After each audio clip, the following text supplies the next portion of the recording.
झारखंड के स्वतंत्रता सेनानी अमर शहीद ठाकुर विश्वनाथ शाहदेव ने 1857 के प्रथम स्वतंत्रता संग्राम में अंग्रेजों के खिलाफ बिगुल फूंका था और रांची को 6 महीने तक अंग्रेजों से मुक्त रखा था।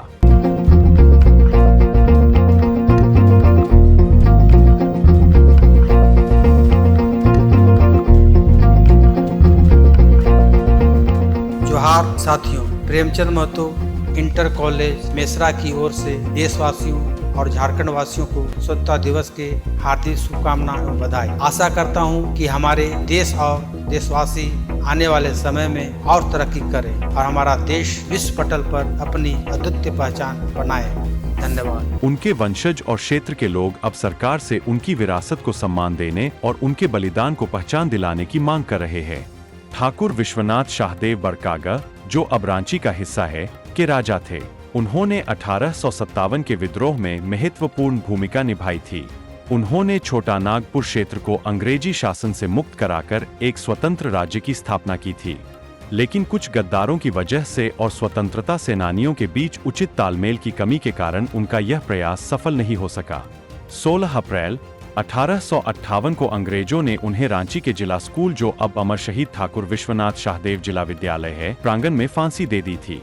अंग्रेजों ने उनकी रियासत बरकागढ़ को अपने कब्जे में ले लिया और उनके नाम के साथ secretary for India in council का नाम भी जोड़ दिया। उनके किले हटियागढ़ को ध्वस्त कर दिया गया।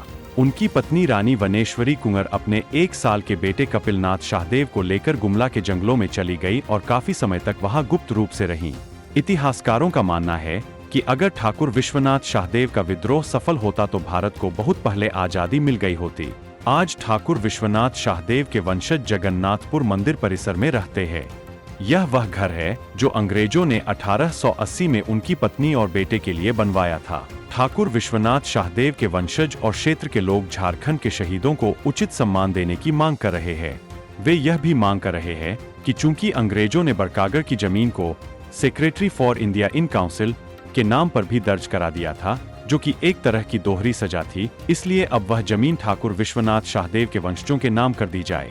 15 अगस्त 1947 को भारत की आजादी के साथ ही secretary for India in council का अस्तित्व ही समाप्त हो गया था। अब उस जमीन के कागजों में सिर्फ ठाकुर विश्वनाथ शाहदेव का नाम होना चाहिए। इस सिलसिले में ठाकुर विश्वनाथ शाहदेव के वंशजों ने झारखंड उच्च न्यायालय में एक रिट याचिका भी दायर की है, जो अभी विचाराधीन है।